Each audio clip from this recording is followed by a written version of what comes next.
బుచ్చి ఇది లేదేమా? ఏమిటో ఈ దాగుడు మూతలు?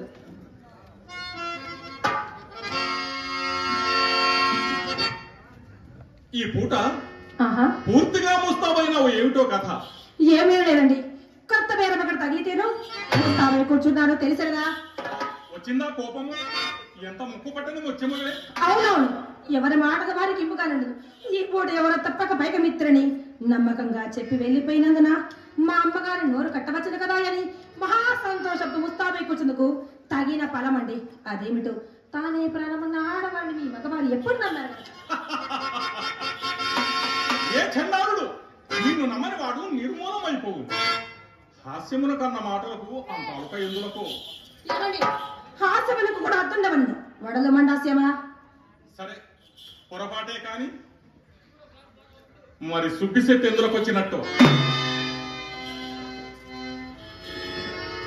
అదిగో ఇంకనేమి, మీ మనసులేదో మలిన ముండనే ఉన్నది. అలా పోయినడు ఆ సంగతి మీకెవరు చెప్పినారు? నేను చూచిన వీధి గుమ్మమున వచ్చినతో మీ అమ్మ కంట పడవలసి వచ్చునేమో అని పెరటి గుమ్మము గడకు రాగా అతడు తటాలను తలుపు తలుచుకుని బయటకు వచ్చినాడు. ఆ పాటలు నన్ను చూచి అతను చూచి నేను తెల్లబోయినాను. అంతటా అతనికి అనుమానం కలుగుకున్నట్లు కోడగమలాడుచు కొంత దూరం అతనితో వెళ్ళి ఇంటింది. అతని రాక గురించి ఇతడు అడిగి ఉండును. అతడు ఏమి చెప్పి తెలియకున్నా మనము ఏమి చెప్పినా చిక్కే. అయినను ఆ సుబ్బిశెట్టి సాధారణంగా కోసినా కూడా నిజం చెప్పాడు కదూ. అదిగో ఈ త్రోవ తక్కి చూసేదను. ఏమండి, ఎందుకు ఏదిచ్చినారని అతన్ని అడిగి తెలుసుకోలేకపోయారా? అడిగినా. ఏం చెప్పినారు? మేడం కావలసి వచ్చినానని చెప్పినాడు. చెప్పాను కదండి, ఇంకా నేను మీ సందేహం. నా సందేహమా? చెప్పిన కోపగించుకున్నావు కదా? కోపం ఎందులకో, నా ఎందేమన్నా పాపమడిన కదా. అది మాట.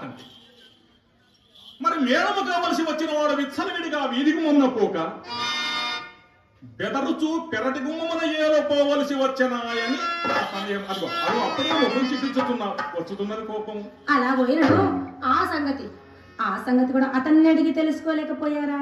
అంతటా ఒక మిత్రుడకు పడి బహుకాల సమావేశం వలన పరమాదరణ చేత కుశల ప్రశ్నలు చేయిచూ పోయింది. అందువలన అడుగుటకు అవకాశము లేకపోయింది. అలా పోయినడు నేనే చెప్పేది ఆలకింపుడు.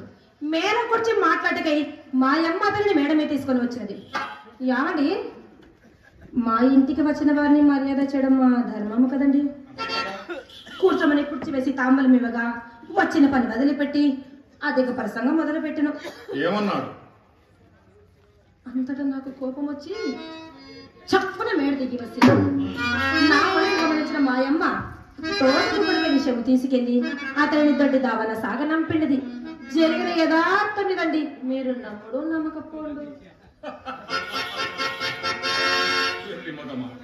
నీ మాట వేదముగా నేను ఎప్పుడు నమ్మలేదు. నీవెన్నడైనను నలుసంత బద్ధమనా తోడవడమనే కదా నా నమ్మకము. కాదండి, ఈ చింతామణి ఎవరి తోడను అబద్ధమాడు. అసలు చింతామణి ఈ కులంలో పుట్టాల్సింది కాదని చిన్నలు పెద్దలు శ్లాఘించడానికి కారణం ఇదే కదండి. నేను మాత్రం శ్లాఘించలేదు.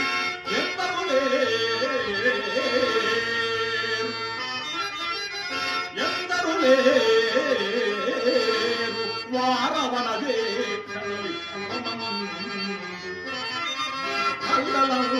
కందువ మాటలు